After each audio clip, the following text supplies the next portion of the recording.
Hello everyone, welcome to my oil painting class. And today we're painting St. Petersburg, the northern Venice, as they say. So we have a beautiful, beautiful view of one of the St. Petersburg canals, which is frozen, so we can see loads and loads of snow. And beautiful branches of one of the trees with that fantastic frost over them. In the back we can see top of the cathedral. So loads of things going on. We've got a lovely barrier for the canal, which leads us into the composition. We're following the branches. Some of the branches lead us together and then bring us back to the cathedral. We've got that lovely spiral, classic spiral of the composition. That part of the canal brings it back again here as well. So let's focus today on our spiral composition and also seeing shapes and how the scene shapes, let's say those darker tones, and how scene lines will help us to keep that composition together. Okay, now I'm using today a gray background. It's a square format, and on my palette I've got a group of cool colors. White, Payne's gray, so those are neutral ones, and the cool ones are blue gray, cobalt blue, ultramarine, emerald green, and I have some warm colors, ochre, portrait pink, or Naples pink sometimes. It could be called magenta, and some violet. Okay, so let's start with sketching our composition. Let's get most of our elements out on the board. So I'm using some tips, and I'm going to have a little bit of black and ultramarine, or any of your other blues, whichever blue you prefer. I want to make it quite runny. We can have a dab of white or blue gray just to make that paint mixture tiny bit lighter. Just double check I can see it. Yeah, I can see that. Okay, and let's plan. So we've got the spiral. So the barrier for the canal starts quite low at the left-hand side. We can compare that diagonal with maybe the brush direction. Sometimes we can use a piece of paper to kind of compare it with. So, okay, where that one goes again. Okay, maybe just a tiny bit change in here. Okay, it almost takes us to the end of the painting. I'm going to deliberately extend the spaces. We never want to have anything finishing right on the border. So if I'll keep it up to here, by the time I put my mount or frame it, I'm going to lose it. So let's just keep it a little bit wider. I've got a bridge probably halfway through the painting, or roughly somewhere across. If you go a little bit higher or lower halfway through the painting, that's okay. So then we started to have some branches which almost pick that angle, so they gently pick it up, okay, and they gently move and change that shape.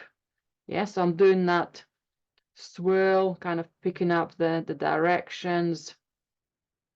So instead of doing just particular branch so far, I'm just planning and overall how it's going to start turning, and then how it's going to start turning down and bringing some of these lines. That's a lovely swirl of a branch. So sometimes it's good to copy some of the branches, or let's say certain elements, but we're not photographers. We want to plan our composition. We want to get it going, and then we can adjust it just to make sure that everything is well supported. So I followed these lines. I'm slowly following maybe how it's going to start catching on here, and then that's how it's going to bring, okay, how it's going to bring things to the center here for the cathedral. Now the cathedral on the painting, on the photograph, sorry, is quite small. It's quite a large piece, and I think maybe my branches could actually go a little bit lower. I think I'm going to enlarge the size of the cathedral, so it's not tiny at the back, and where I'm going to place it. So, my little space, creating kind of little window, I can even plan it. If it's somewhere here, it's going to be quite central. So maybe I need to slowly move it, maybe somewhere here. If I'll plan it as a shape first, then it's easier for me to make those decisions and perhaps move the branches around. Okay, so that's still more central. Let's just place it a little bit more somewhere. Now, this is not a cathedral. This is just a window shape,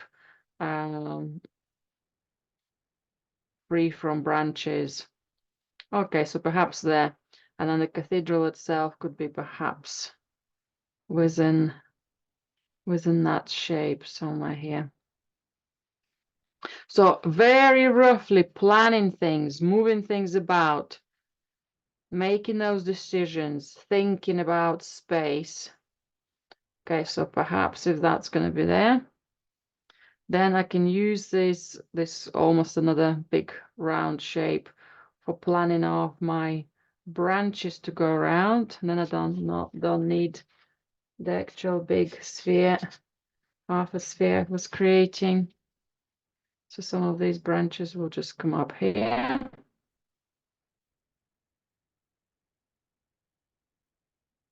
Okay.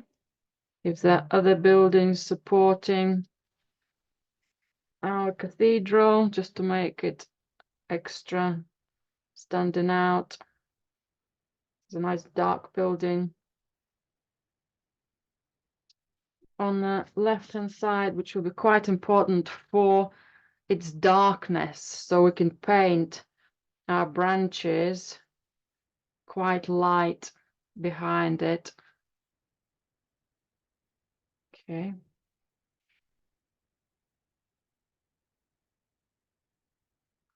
So let's just double check anything else in front of the cathedral. Just planning a little bit of darkness and planning, have I got enough space for it? Maybe I need to create more space above. Otherwise it feels like it's squashed a little. Maybe that will come a little higher as I'm enlarging the cathedral. Maybe that space will be increased as well in light and depth.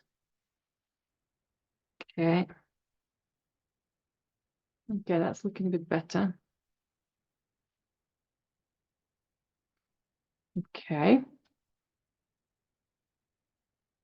So just to make it a little more clearer, a little bit more planning, making it a tiny bit darker for me so I can see this is my key element. Okay, what size it's going to be. Maybe I'm just a tiny bit reducing it. There's a few shapes going to come up here of darks. Well, they're not going to be so dark actually, but I'm planning that all together. I can see the bridge, a lovely bridge below. I'm painting all of those shapes together.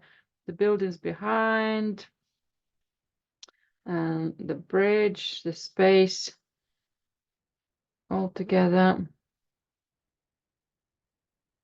Can all have the opening for the boats. Okay, I think I brought the bridge a little bit closer than perhaps I wanted. Now, as I'm changing the shapes, For the cathedral, I'm changing the shape, kind of the size, the proportions. I need to make sure that perhaps the bridge stay the same proportion as on the photograph. I think that will be, I could actually quite like that. Maybe I'll keep it there for now. And that side of the canal is going to be there. I think that will be good. So things need to be adjusted accordingly as well. So planning with shapes and lines. So we've started with initial directions of lines, perhaps some of these ones, some of the branches. Now looking at the silhouettes of shapes helps us to create that depth and plan what we're going to keep as important and what is going to stay least important. This is quite nice painting with diluted black and blue tones, makes it quite exciting to vary that depth.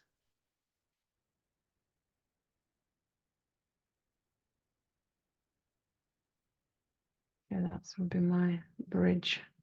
I'll differentiate it a little bit more afterwards. Okay.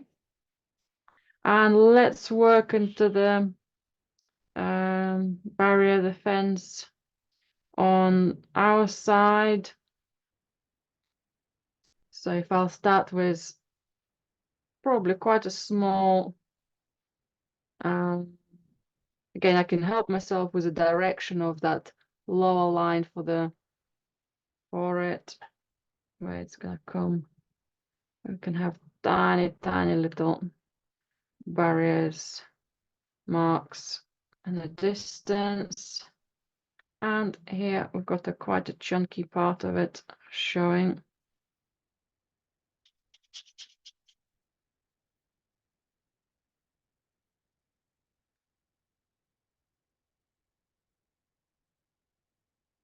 Okay, I'll put a big hat of snow for it.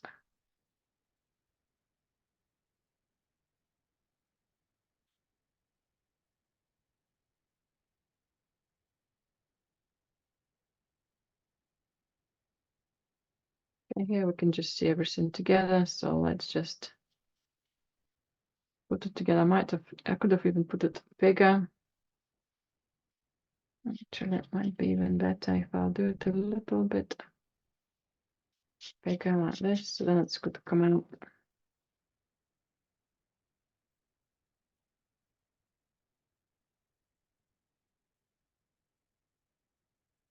Right under our feet.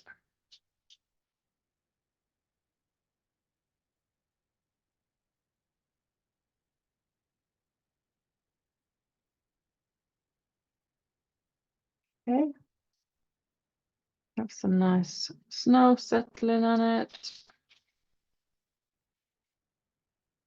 So nice big post.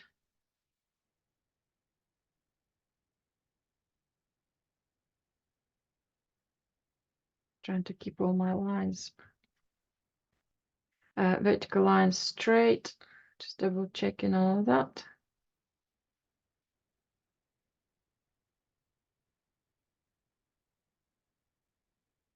Okay, so that will be the base of the darks. That will be the snow line. These ones will just work into them afterwards. But they're a little bit more here. And then the shapes are quite small. Okay, that's all good. I'm not too worried about drawing the patterns for the barrier because they will be painted over once we start doing the snow. Okay, there's some of the darker shapes at the back. If I'll keep them paler as distant shapes, that would be quite good. And then a darker building behind the tree branches here. Can even just paint it all together dark as a shape. And decide if we want to make it slightly darker or keep it as it is for now. Make it darker when we actually apply color. How tall it's going to be.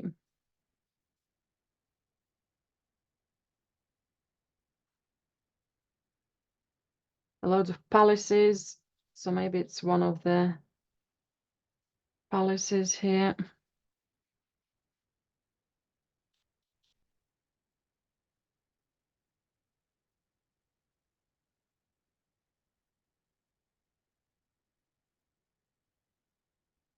Okay.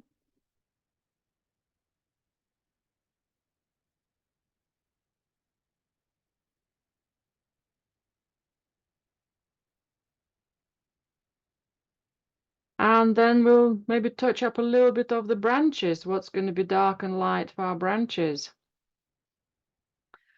Just to make the extra darks planned.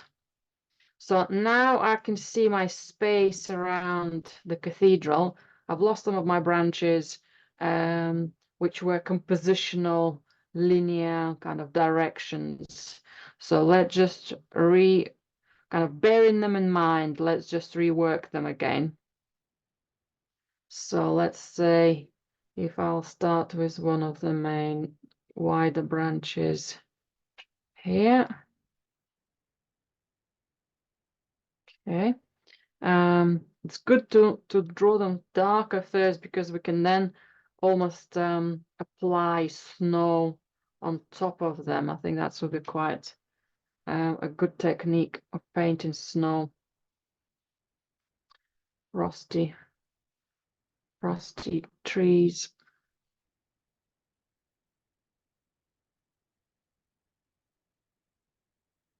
So I often sometimes we can copy the exact branch. Sometimes it's just not going to work for us. So find maybe an element of the branch you want to use and maybe refer to the photograph. So I'm going to use that lower one into this area. Okay. So maybe I'll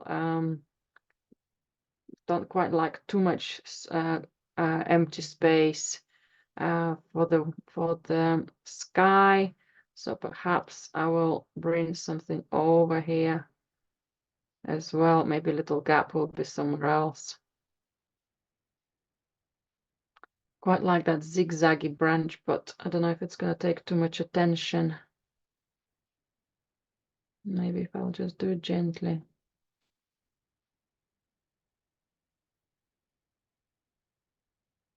So any main branches. So now we're looking at them from the branch point of view instead of just composition. Composition we're bearing in mind now. Okay, so now I can look at the elements of the natural. Right, I've got 3 lines which are a little bit too similar here. That's not so good. So maybe one will go different direction. Maybe these ones will curl up a bit more.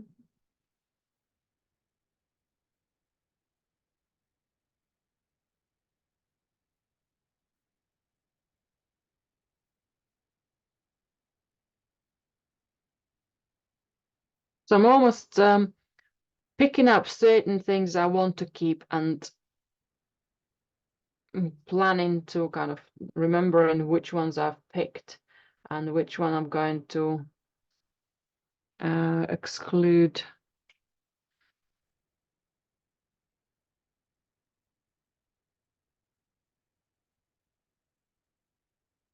Okay.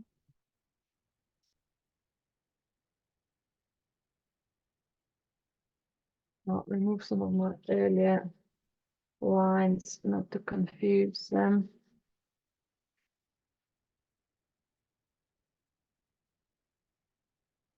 And that will be a good darkness, which will be getting lost in the snow and frost.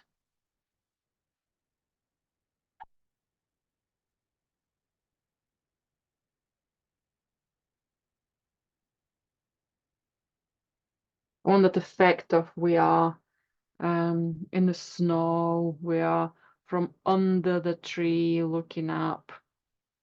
That would be really exciting. Some loads of small branches behind. I might leave them out and just bear them in mind and paint them when we get to that. I think that should be enough. Maybe even a couple somewhere here.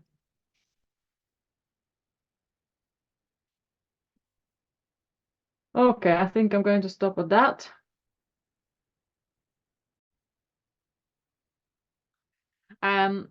Right, so next step, I'd love us to do the sky. And in preparation for other areas, I would love us to have a large brush and paint oil everywhere. I'm going to avoid some of our darker places because they might be just too runny and just lose all the lines. But if I'll paint the gaps, the larger gaps, don't worry if you don't fill all the areas. But if we start with the sky and then move into the light areas below.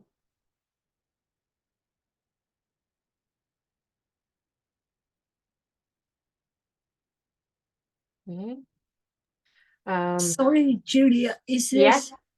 This is just oil. Just, is it just oil? Just plain oil. Just plain oil, right. Just plain oil to make the surface damp. Just to make the surface damp, so no colors yet. If you don't see much things happening on my, if my surface is getting tiny bit darker, it's only because I'm probably smudging some of the colors from existing drawing. Now, I was trying to say, is it the 3 oils mix, or is it? Yes. 3 oils. Yes. So a mixture of the three oils, 3 liquids. Yeah, that's the one. For sketching, I tend to use turb. So then that's not too runny. Quite often we can lose the lines if it's too oily surface. So this is our 3 oils.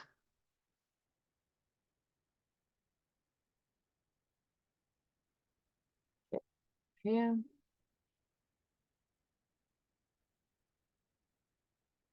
And some big surfaces here in preparation. Again, the oil might run into our darker shapes. That is absolutely fine as well.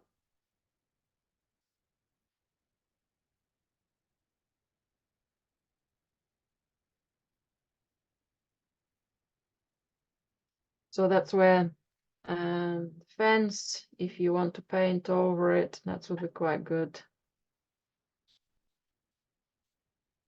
So we might lose the details on that. So I use quite a lot of my oil. My pot is almost empty.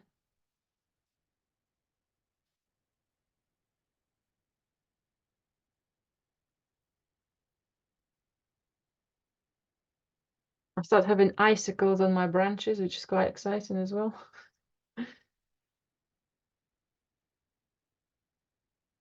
As the oil is running.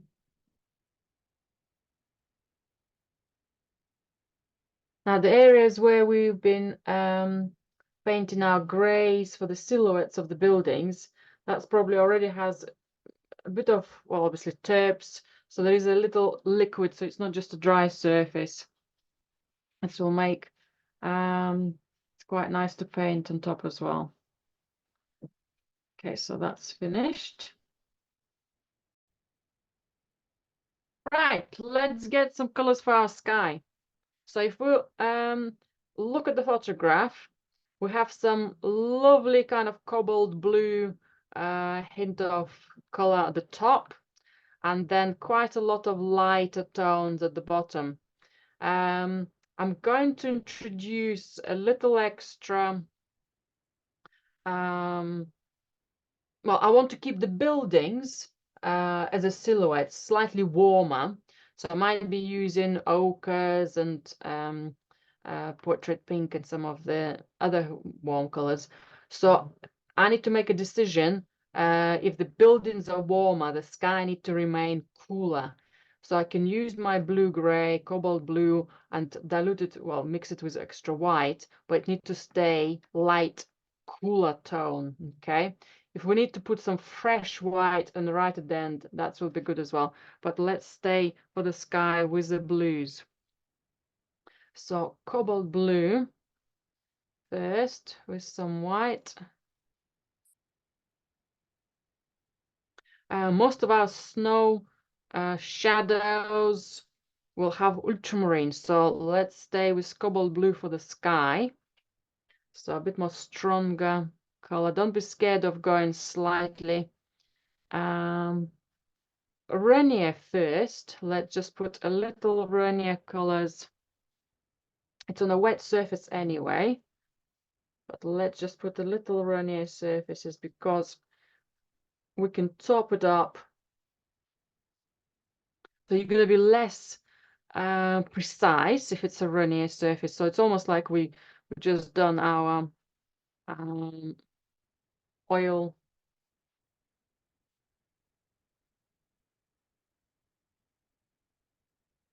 Quick big strokes. So the same is going to happen here. Might increase the extra cobalty color in that corner. If there will be a specific gap somewhere here. Now, coming close to the branches, but not kind of overly hugging it, because the branches will have an extra color over them with, to show the frost. So I'm not too worried about that. Right, and I'm going to go lower. I'm going to add more white and bluey gray.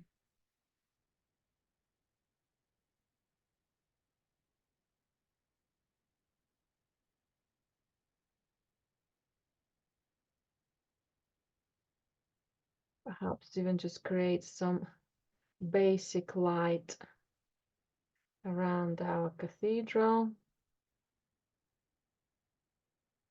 I believe it's a St. Paul's Cathedral.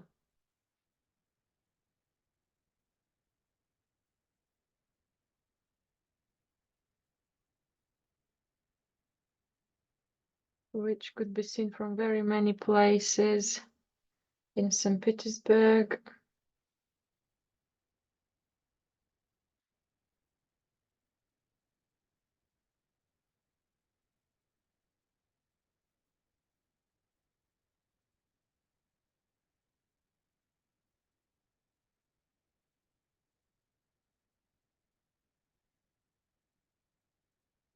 There's some more lighter tones around. So I can see the shape of the dark. Just make it a little bit more round.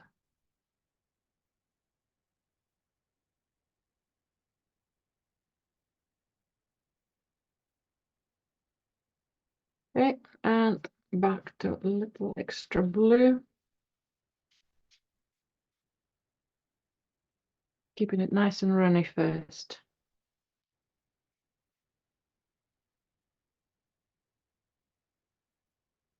Okay. Again, try not to spend too much time on it because we will be working into that. So as long as you filled most of the larger spaces, that's all. That's plenty.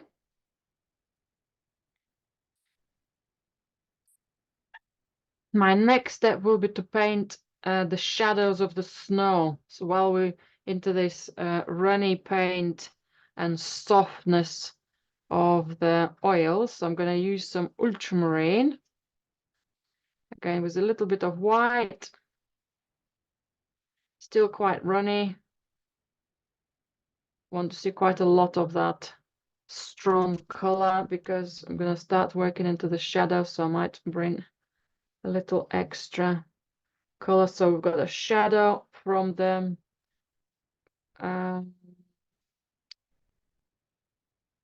the canal. I think that's probably a lovely slopey way to the canal. It looks quite a shallow water here. Probably there's just so much snow, and so it feels a little bit lower than we'd normally see the water.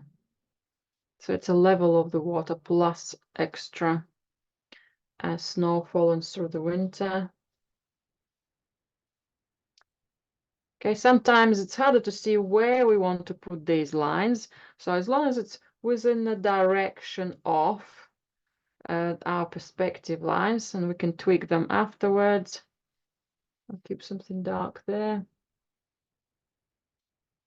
Try to change the intensity of the ultramarine, maybe a little bit more stronger blue, maybe a tiny bit more extra white. And I'm going to use the same and perhaps a dab of violet for the shadows close to us on this barriers here. Again, if I'll just put it quite runny and loose first.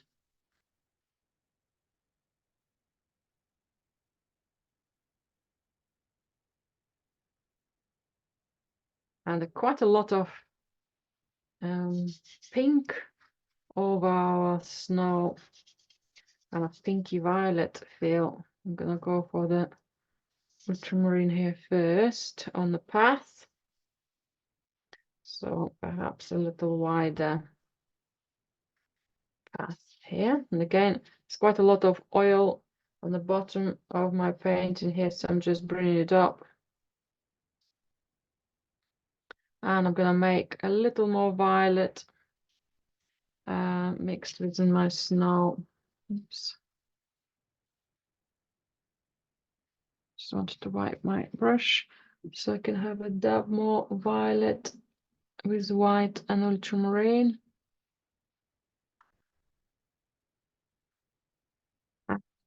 Perhaps mix it a little more here.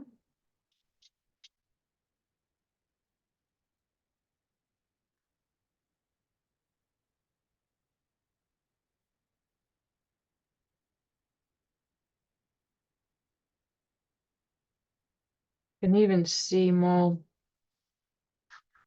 of that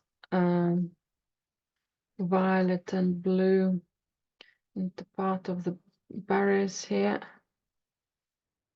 where we don't see as much. Here we can see a little bit of the water, the ice at the back, but the barriers themselves start to have some similar color.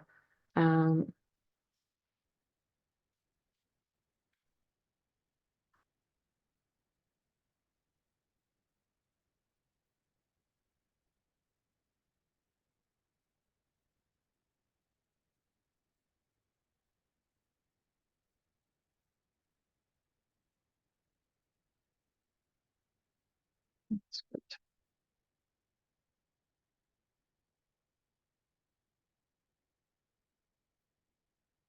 I think I wanted to put a little bit of similar in between violet and ultramarine.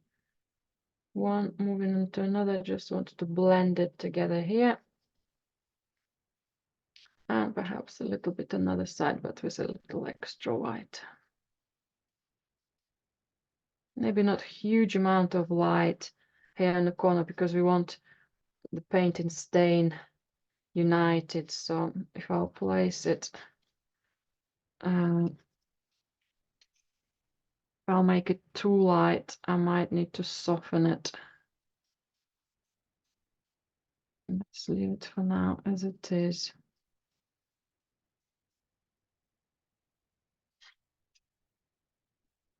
Okay, and tiny bit of white in the canal over the ice for the snow on the canal. Okay, that's just two similar strokes. Let's keep it together. United, right? So extra white. I think again we've got a little warmth on the snow here. So using a lighter version of violet and blue. I think that's would be good. Just make sure it doesn't clash too much with a similar violet at the front. So maybe later I'll use some maybe ochre to top up some warmth and shininess of the snow. So here on the canal, we're not going to have much texture. And the path, we've got loads of footprints and loads of lovely, exciting texture. On the canal, I'm going to try to keep much more calmer lines, so that shape stays less busy. And behind the bridge, what we can see under the bridge is a little extra light as well.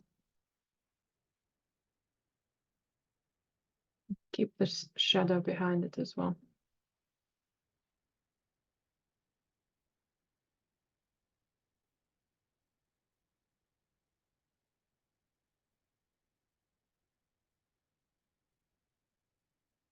Okay, and again, all the nuances could be topped up afterwards. And what I can do, I can use the same color for painting the gaps between the metal work here.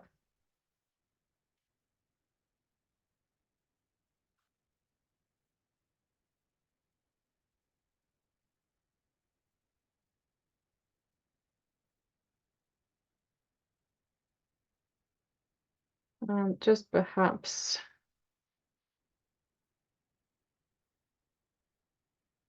finding a pattern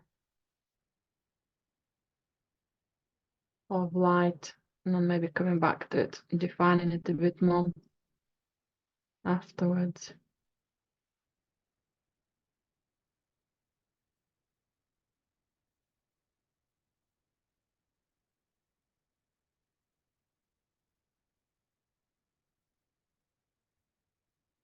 Okay.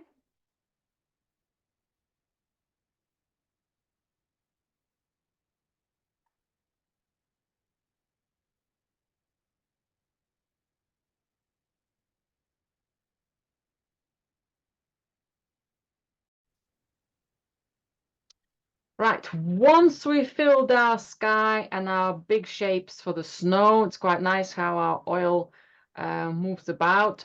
Let's work at some of our darker tones for the buildings, and kind of darker but warmer silhouettes for the distant buildings as well. I also want to work through some of the even more dark and a bit more intricate work for the barrier here at the front. So let's start with the bigger shapes first. So I'm using a medium brush, going back to my ultramarine and Payne's grey, but that's going to be much more concentrated color now. I can still use it quite runny. If you've got a little bit of white on your brush, that's all good as well, just to make it a little bit more tiny bit lighter. So I'm going to block in some of the darks into my building at the back. Now there is a little extra warmth, which I will use shortly, but I think it's tiny bit more, needs to be tiny bit more darker first. So then we can add lighter things to it. And because it's a runny paint, we can work with, we can add other colors. Extra darks I want for my barrier here. Okay, could go quite darker. Okay, just adjusting anything here. Perhaps a little bit lighter on the left-hand side of it. And we can go even darker, maybe even more solid for the front part. Sometimes just changing direction of strokes makes it darker. Okay. I'm going to use a smaller brush now to paint the barrier a little bit more precise.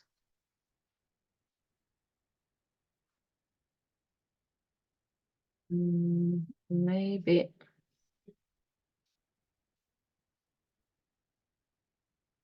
just getting not everywhere, but maybe certain elements of that. Maybe there's something darker. Maybe we'll find in a little pattern of why is it darker there.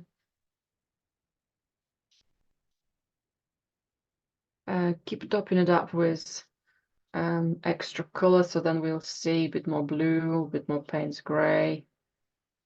Some of it will just smudge nicely. Okay, runniness of the paint will still allow us to have that playful feel. We'll have that playfulness.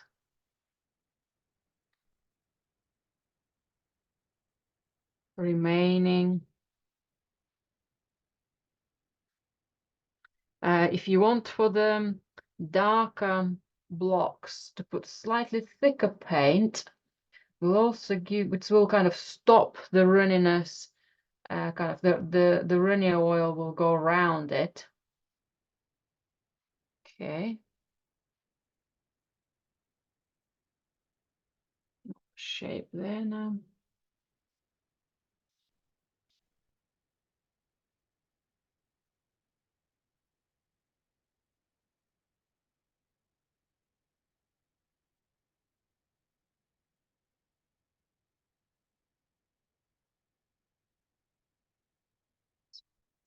Stroke there. I'm working now, kind of found the shape for the fence. For the barrier. Let's do the bridge. I'm going to change the color. I'm going to go more into the violet and perhaps a dab of white with it, so it's more of a violet-y black. I want to see a little bit of that warmth. Maybe not, maybe ochre as well with it. Ochre, maybe crimson, something, yes, something kind of reddish brown, purplish brown. Want to see a little bit of that where the sun kind of comes around and just skims the surface. I want to see a little bit of dark warmth, maybe on the top of some of the edges. And I think that warmth will come here for a bigger building as well. So I followed the color. Initially, I started doing one shape and the other. Now I'm just following the color, where it might remind me of that similar color. And I can come back to my dark blue and black, ultramarine and black.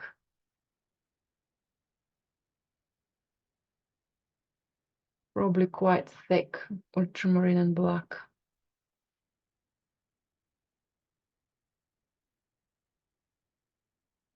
To finish that. The reason it's thick is because there's so much oil and so much slimy surface. You simply wouldn't be able to leave it in place if you keep it quite runny.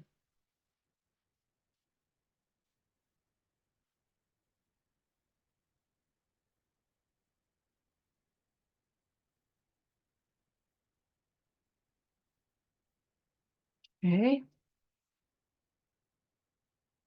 Tidying those shapes up.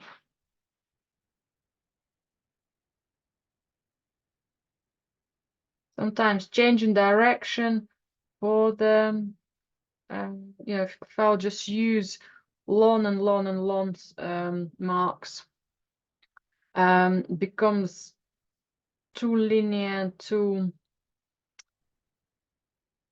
similar texture. So doing some smaller strokes perhaps makes it a little bit more playful, breaks that space. So quite a lot of dark coming in now, and we'll slowly start tidying things up.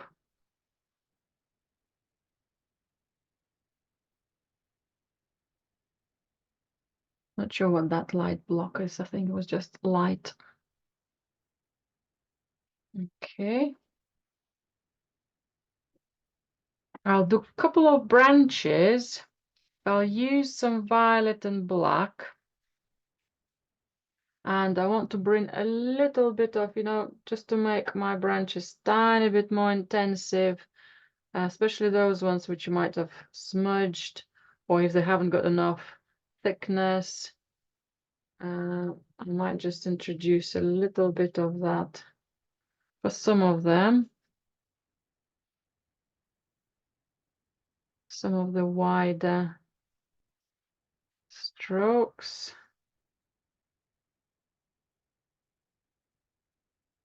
Where especially we might have lost them. Not interested in the tiny ones, mainly the larger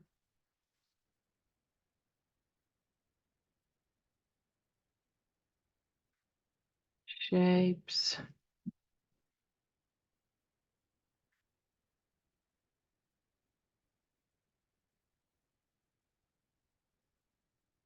I've lost this one.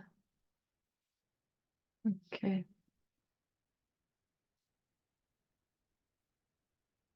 It's good.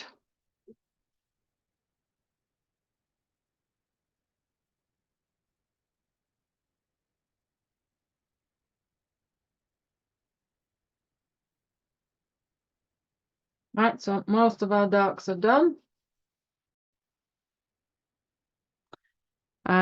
Now let's go back to our lighter versions of the darks, the silhouettes for the city.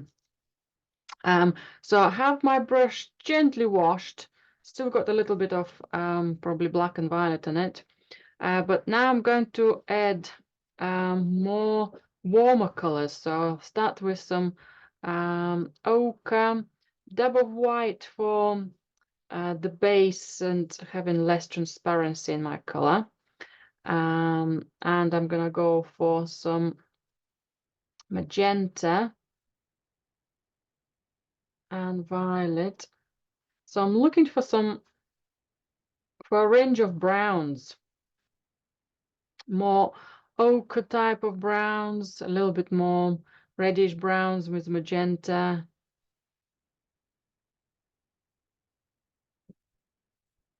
Okay, some of them could be a little bit lighter, some could be a little bit more darker. We can dab more violet.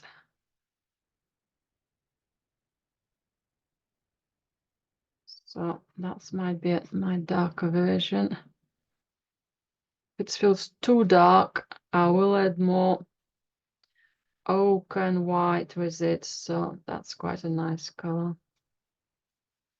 Quite a lot of buildings in that area are yellow, bold, kind of ochreish, very warm, quite a lot of similar colors are used in Florence for the buildings.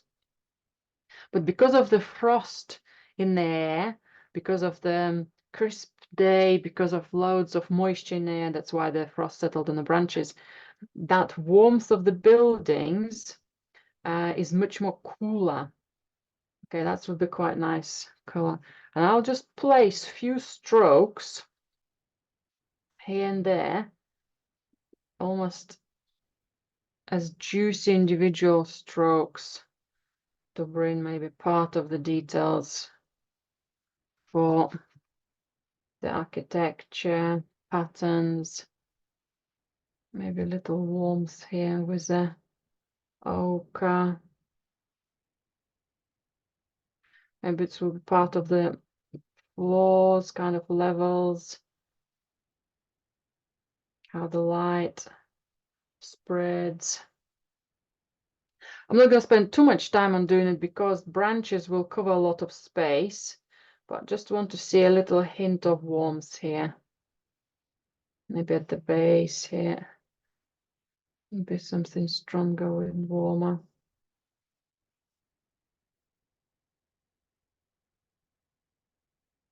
Okay, might just have a little extra glow against the blues of the snow. Okay.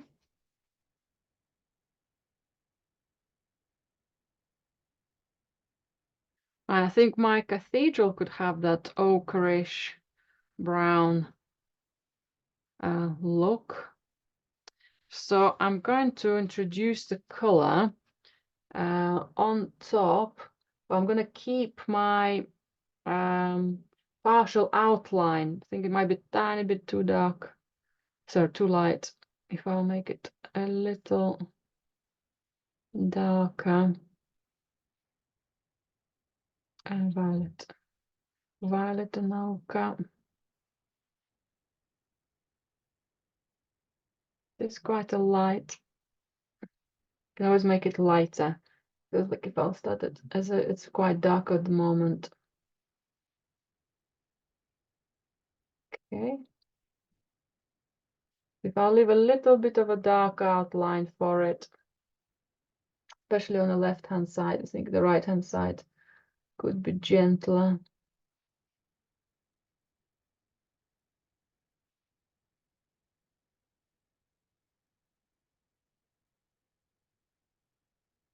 Okay, so that's in more of a shape for it. And I can now add a little lighter tone, that ochre and white. You can make it runny or you can make it quite thick. You can just have a little extra, almost like bringing a chunk of light spreading as a block.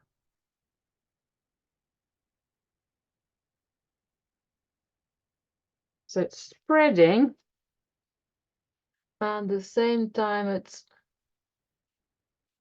has a little element of details. That's quite exciting. I'll see if that dark line is very dark. So perhaps I'll consider softening that as well once the other elements of the landscape are present. Okay, that's better. Let's bring below it perhaps some other colors. We want to keep some of the shapes remaining. Sometimes the runniness of the oil is quite exciting. So maybe putting some blocks within those runny shapes or keeping some of them. Okay, I think that could be a nice darker version. It's offsetting a little bit of a silhouette here.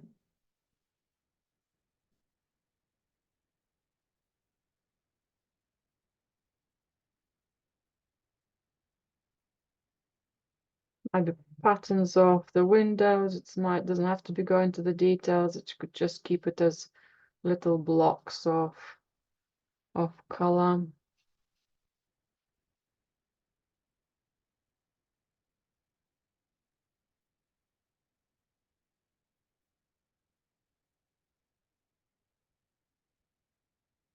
And let's put something else light. Maybe this side to balance it. So it's soft changes of color. It's all stand out overall as a silhouette, but there are changes.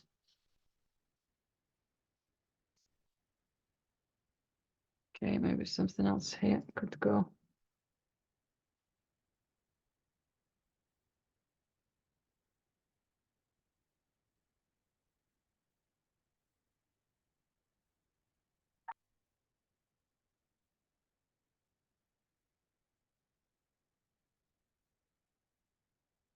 And I think a tiny bit of extra lighter tone, maybe pinky, pink and ochre. Well, that's magenta and ochre. I think I might just place a couple of lighter marks to have the light traveling a little more playfully at the back.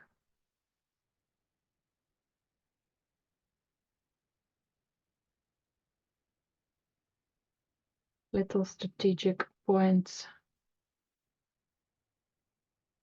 kind of leading towards that cathedral, having a little break,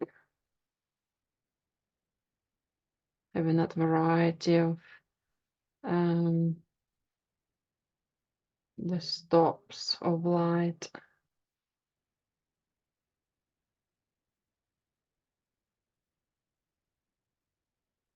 Okay.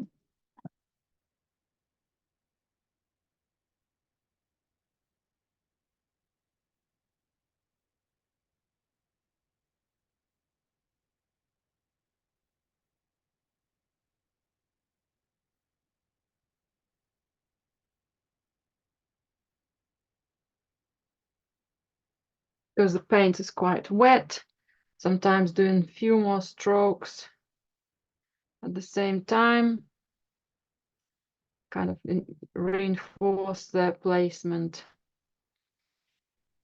Okay, that's good.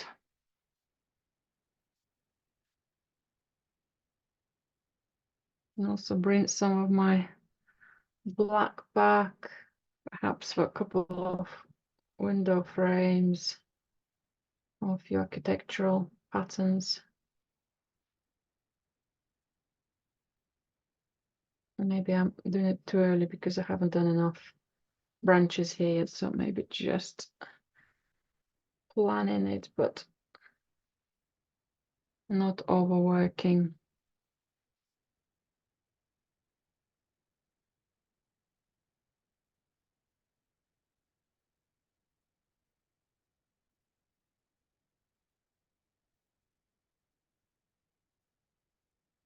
Okay.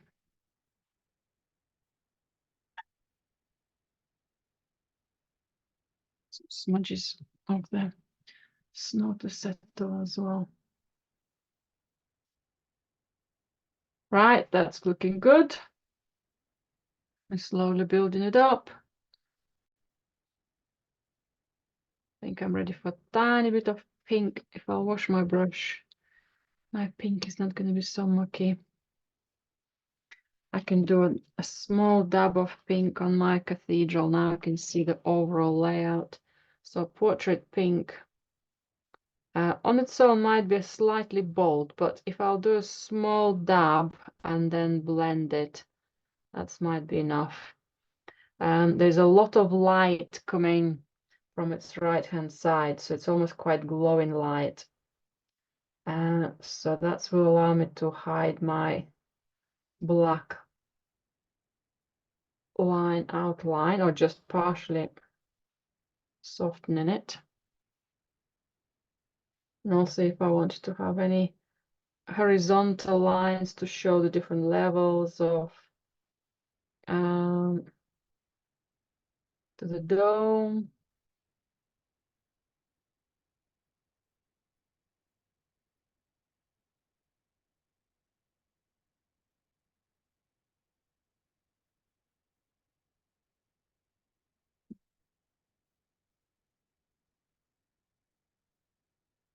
So that's our focal point. So keeping that in place will be exciting. Right, I'm happy with that. Right, and now let's do some branches and work at the frost. Now to make it that exciting kind of vibrancy, that thickness, we need to look for some color. Now I think some of the ultramarine and purples from the snow will be coming to our branches as well, and probably at the end we'll top it up with some of the small highlights of the portrait pink. So I'm going to load my medium-sized brush with some oil, but I'm going to go for reasonably thick paint now. So I'm going to go for white and ultramarine. Our color need to be darker than the sky. So when you'll be testing it or comparing it, we need to make sure it is darker. Okay, let me put maybe a stroke and compare it. Okay, not much of a difference. Now the sky has already a lot of white or lighter tone, so going slightly darker might be even a better idea, because then it's, when we pick up some extra light, it will balance it off. Okay, that's a bit better.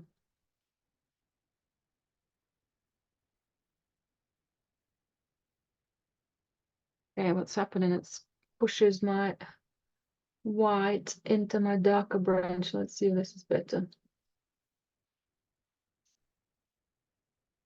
I might have my ultramarine violet and black ready as well, just to touch up perhaps some of my branches in the middle.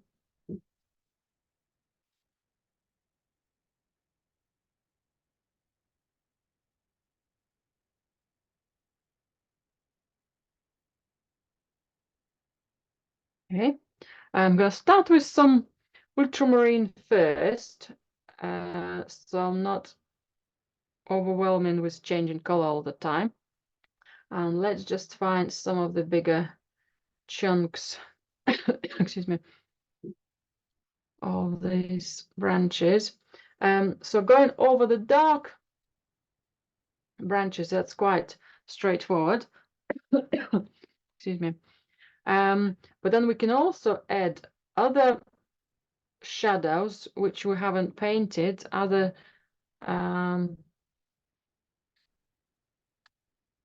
frost and snow which settled in. So we'll be looking at how much of the sky we want to leave.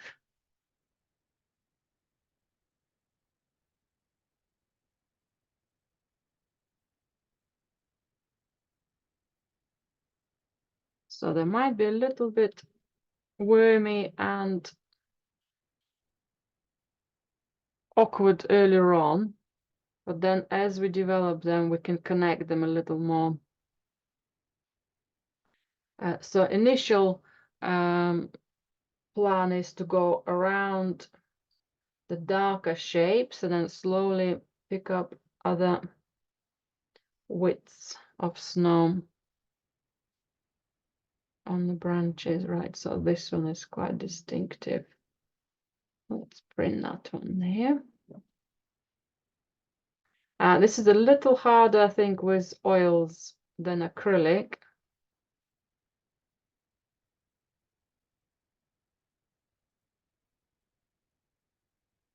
Because now we need a little bit more precise lines, and then they are blending, our colors and shapes blend,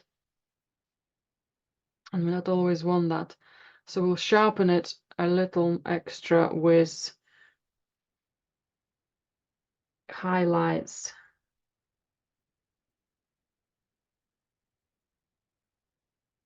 Or when I want it to be pushed into, yeah, I'm ending up with a lot of white in the middle of my branches, so that's why I might have to paint over it.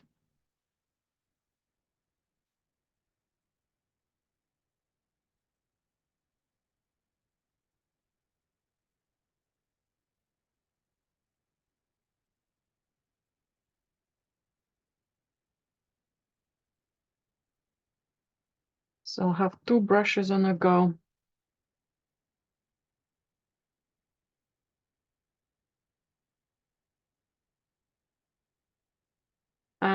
In some places, the dark branch disappears and all we see is just that snow. In some places, the branch has more equal, kind of more of a stretch over.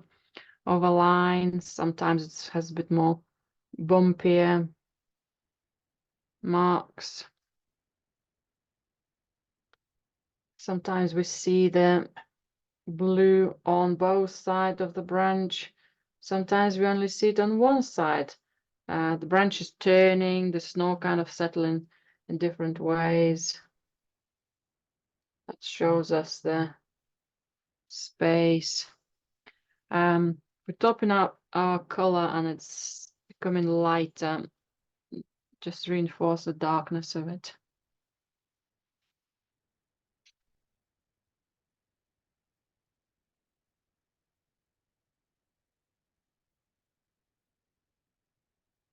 And this is probably more trickier part of the painting, when you'll need extra patience and kind of just trust to keep on going.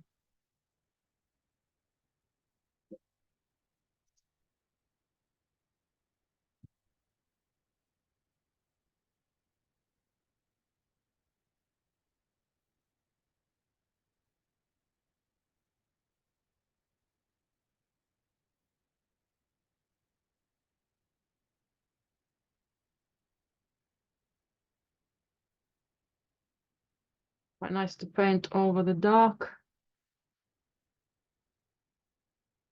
The blue starts glowing quite nicely because it's quite soft paint on this building. It's quite easy to bring thicker blue.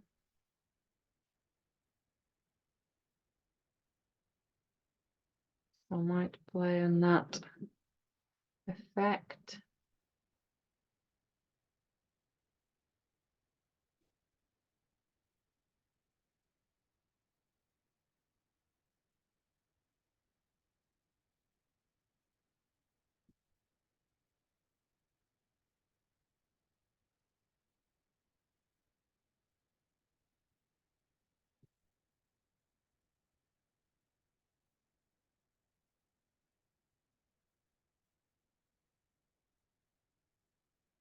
You want to keep anything on your building, don't paint over it. Certain things, if you've got more blank spaces and you want to cover it up, kind of just plan it, kind of have a quick evaluation before you place certain marks.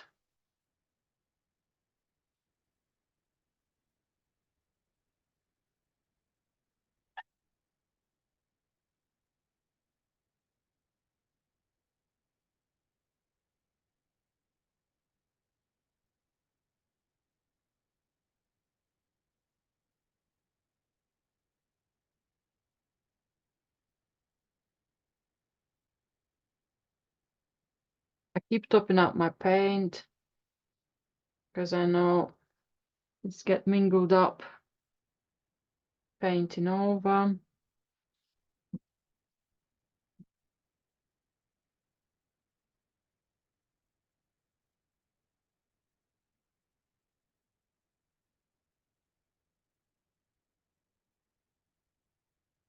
Now constantly want to have that freshness of the color present.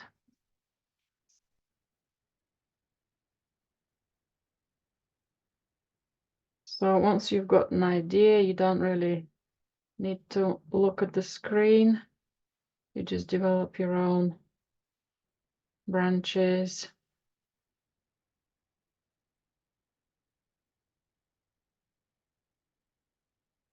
Keep swapping one brush to another.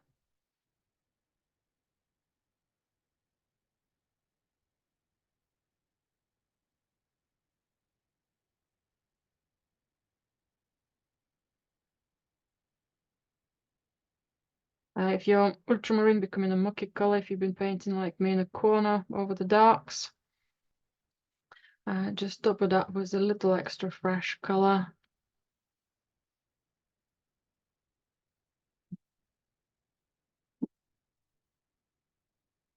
Ever soften. Right, there will be quite a lot of exciting highlights coming in there, but for now, I think that will be enough. Tiny bit of lighter tone and perhaps a bit more fresher one.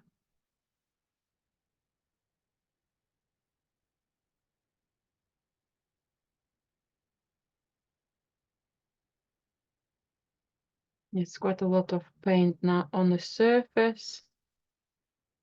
So persevering with particular color, sometimes harder. So maybe encouragement of a darker mark.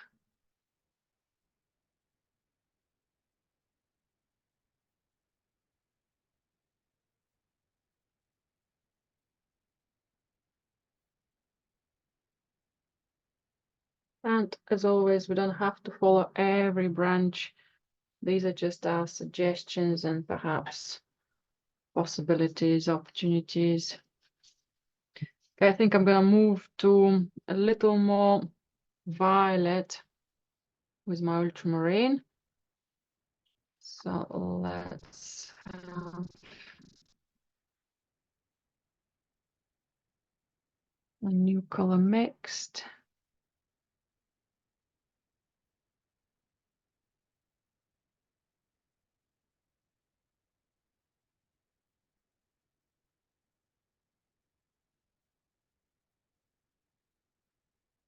And if I wanted to preserve some of that lovely texture left by the runny oil,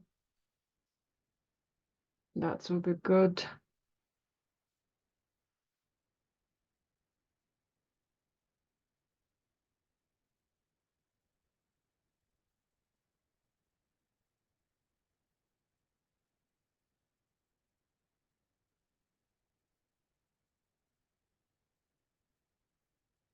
But in some places that texture might be too disruptive and need to be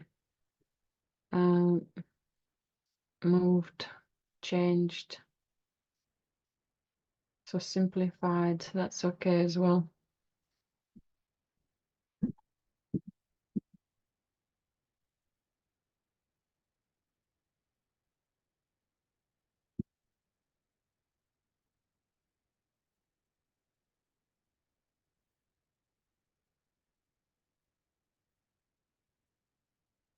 So I'm still working around branches. I haven't done as much extra spaces coverage. I'm almost finished painting around my branches.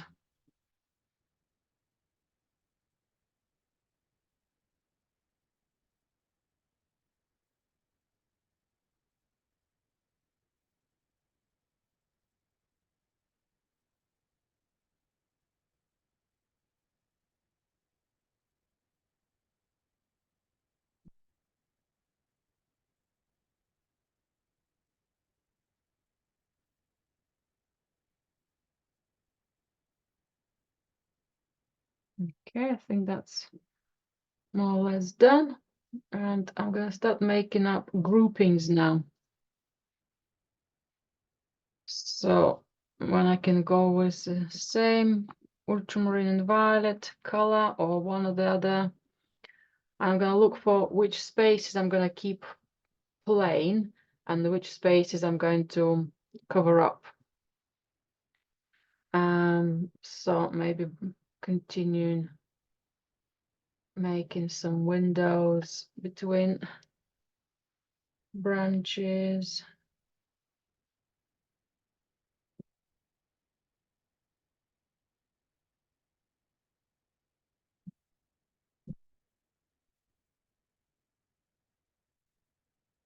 I prefer us to be brave at this stage rather than being too tentative. I prefer to overwork than stay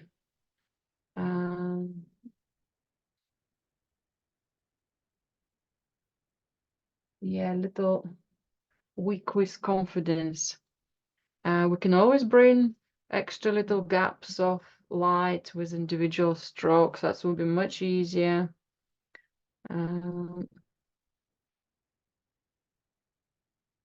Okay, that's getting busier now.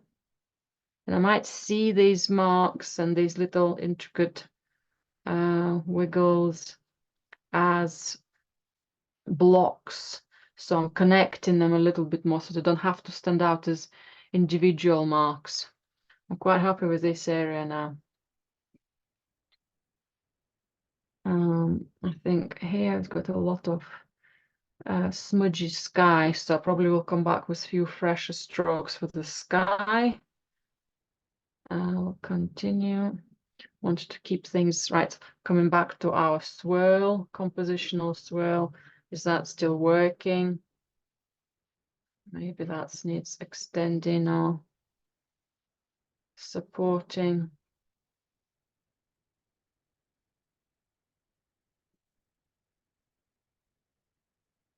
So once remember that, you've got a focus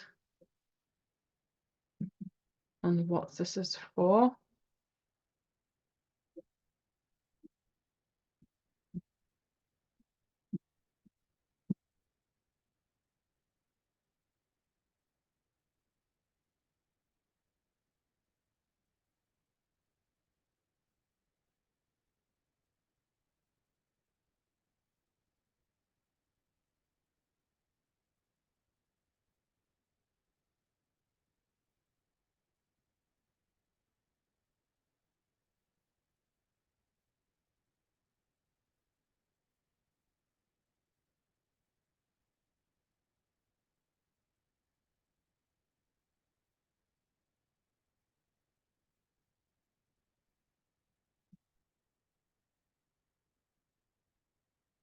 Okay, I'm not too worried about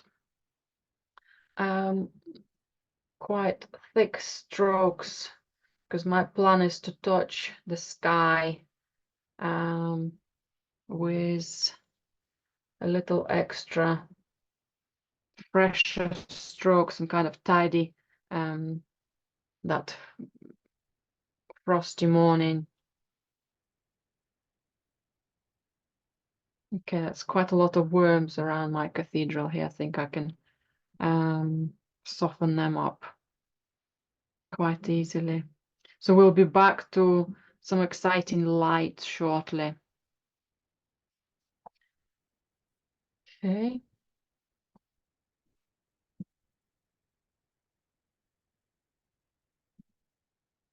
So maybe that's why I need a little stop and regather.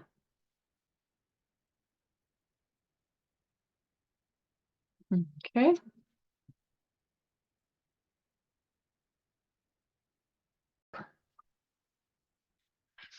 And now I'm going to pick up Portrait Pink. And I've just loaded my brush with it in a bit of oil. I think it has a lot of white in it already. And I'm going to put a little extra highlights on some of my branches. Perhaps top right edges, not everywhere, but a little glimpses of that extra light. If your paint will start getting mucky, don't be scared of adding white to it as well.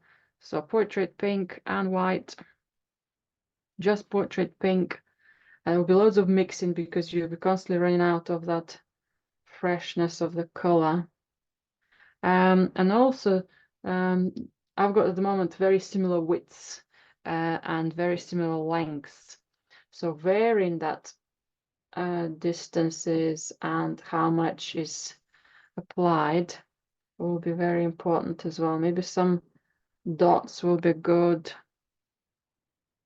Maybe just a little exceptional one-off marks. Okay, so right hand side. And I'll do maybe some of it here and stop and then maybe work another area.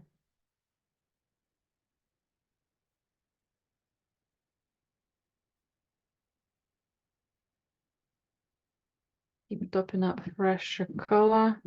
Now I'm almost just about touching the surface just to leave that color. So it's not kind of lifting or mixing with the colors underneath. It will start giving us a little dazzling light. It will start giving it a little bit of a unity for some of the strokes. It will kind of change the widths of certain branches, confuse more of them, then make them too precise or too perfect.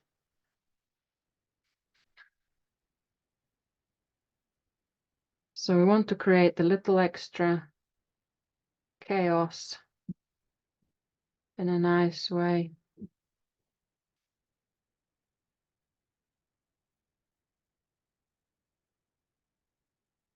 And I can see my paint is getting mucky and muckier. So I need to pay attention that colors staying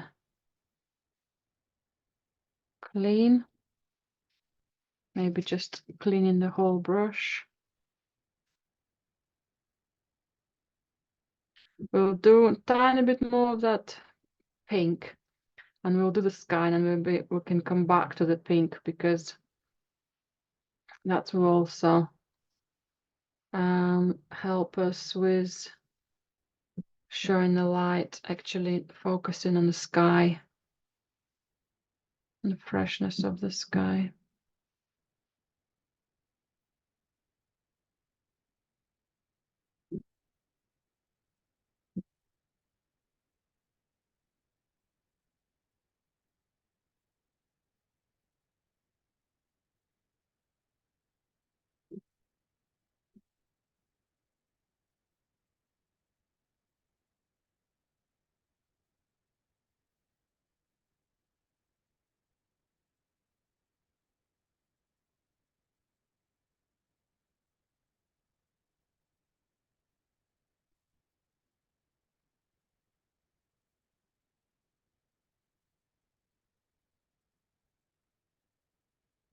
Okay.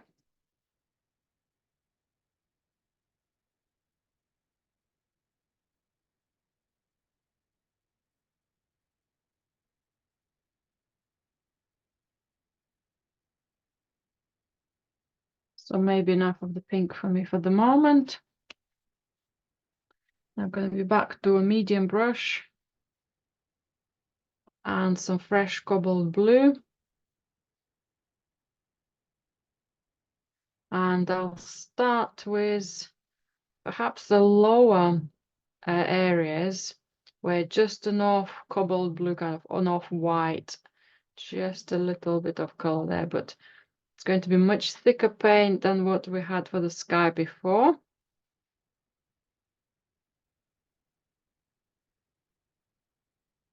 That will tidy some of our shapes.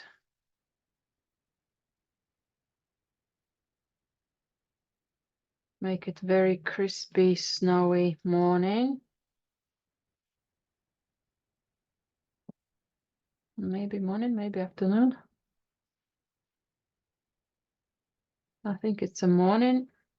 Not many people about. And that crispiness of the strokes will allow me to tidy up my branches as well in a non-perfect way. It's an impression of the light around the branches. That's what we need. Right, careful around the cathedral.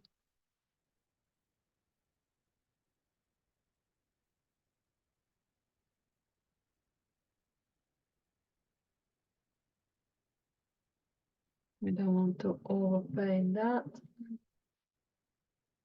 Because what's happens, the paint around the cathedral is quite wet, and it will be pushing, the new strokes will be pushing the layer further in, so just be careful.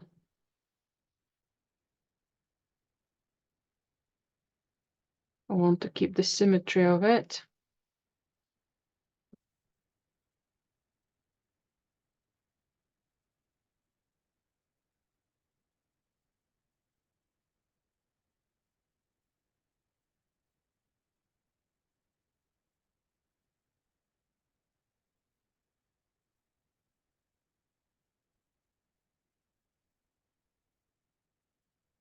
And I want to keep a lot of flat color around the cathedral as well.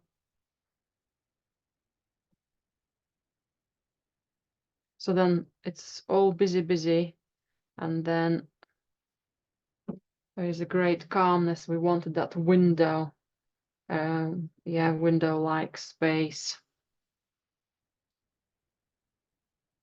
I can tidy the branches now by almost painting under them, over them. Again, looking for that calmness of the spaces around it.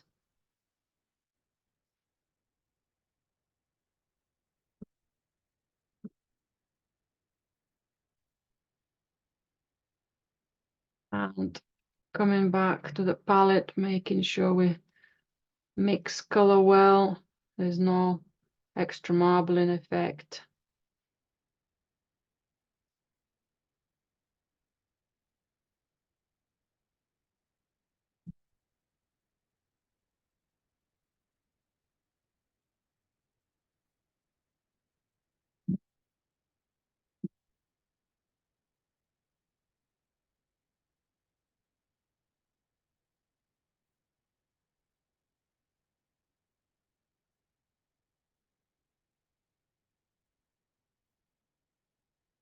Okay.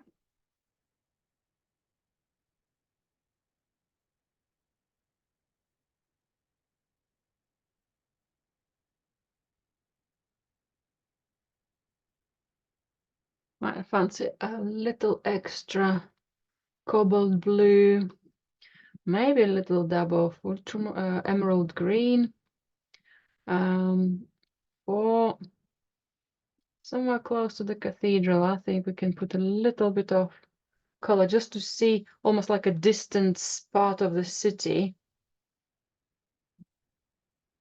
Other buildings, maybe some more cobalt blue so it's not just the same.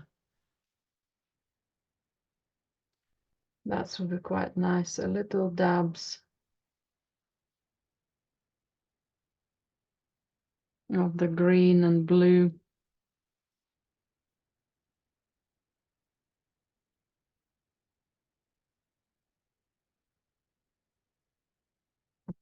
That's becoming extra exciting now.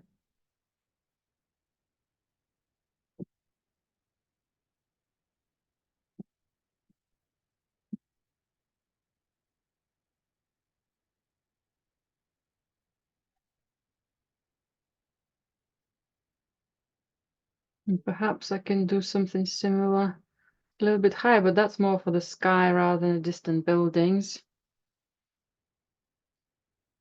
I think some of that could come even on top of my cathedral.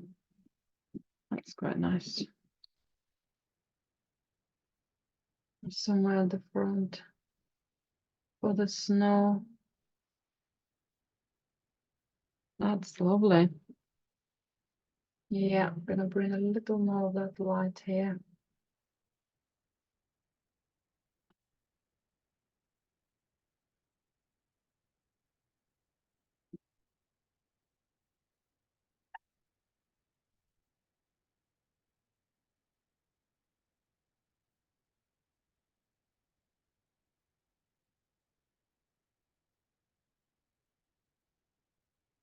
And I wanted that little fresher blue.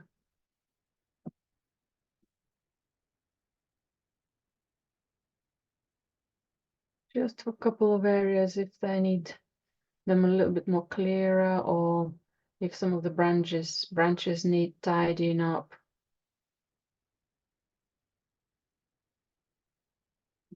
Almost like a shape simplifier that blue could be.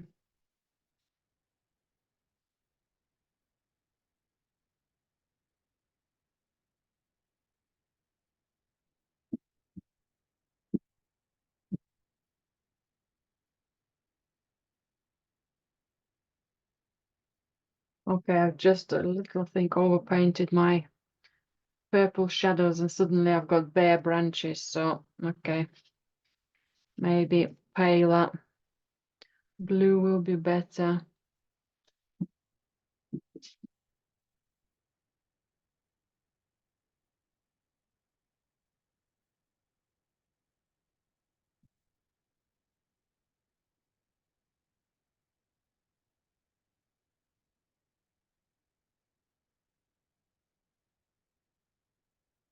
So the thick color is coming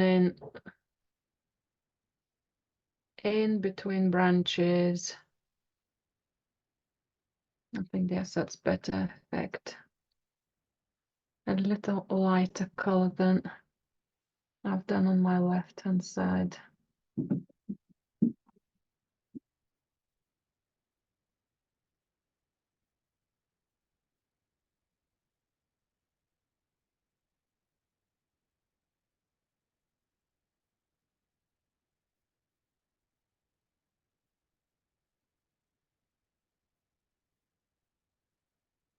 And keep stepping away from your picture. Keep maybe looking from a little further distance. Sometimes taking a photograph of it and looking at it on your phone or on the screen gives you more unity of what you're actually seeing.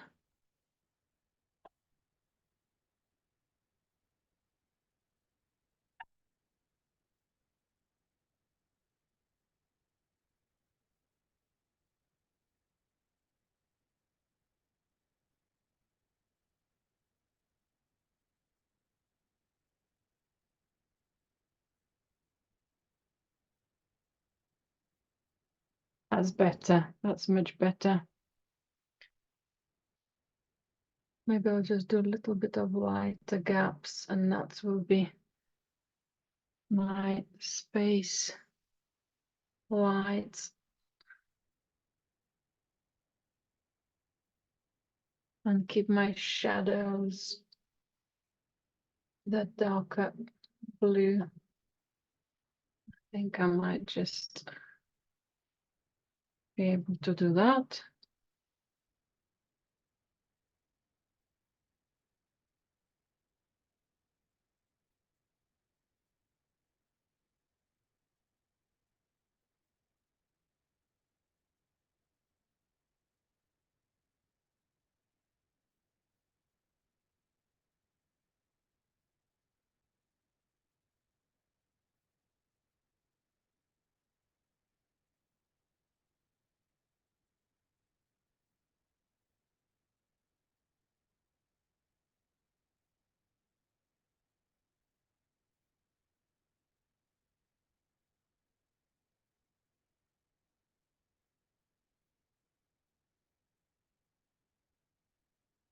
And all I have to do now is just to look at the work as a unity and spot anything else which will help to hold it together.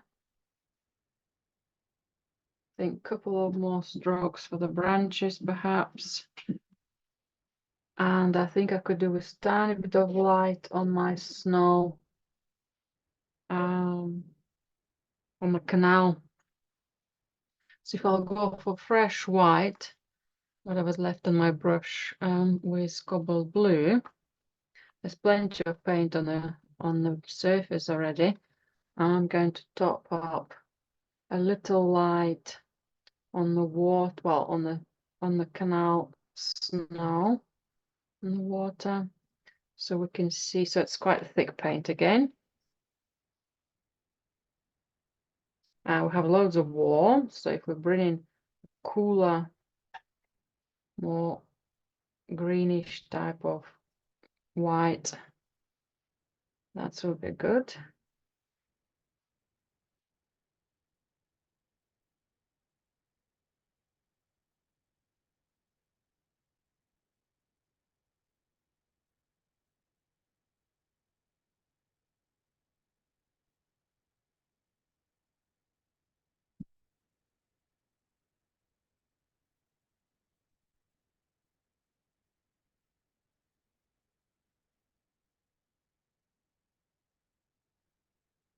ensure that that works. So here as well, kind of those elongated lines, they show that whole canal width, and maybe a little bit of extra glance of light next to our barrier.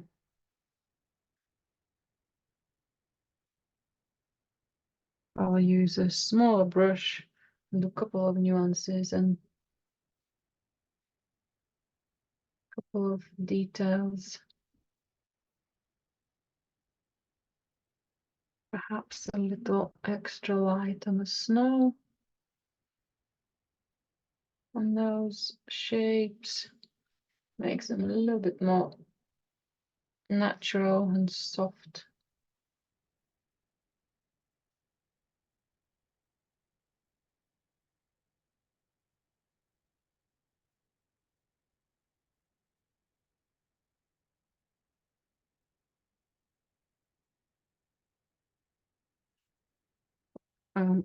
Gives us that tiny bit of details and playfulness. Okay, tidy this up as well.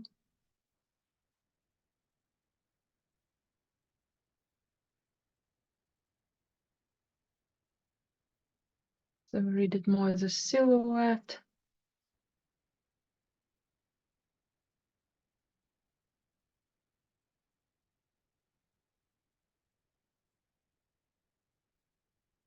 Maybe a bit more light on the path. And then maybe it moves away, or that shadow changes.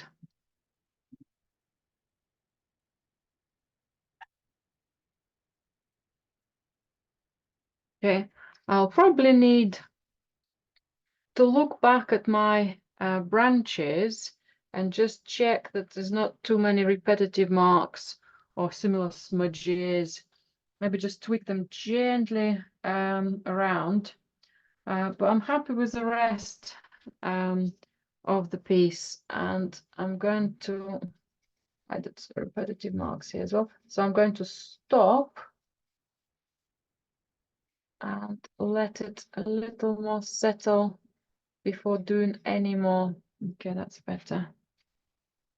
That's a better one. So thank you very much for today. Quite a tricky but very exciting, again, runny technique. Persevere with your branches, and I think once you start painting the sky, they will spring out to us, and they will become much more easier to take in. And then just keep playing with your cathedral, keep thinking it's your main point. So persevere, keeping it in our focal point if you can. So thank you very much for today, and I look forward to seeing your paintings finished.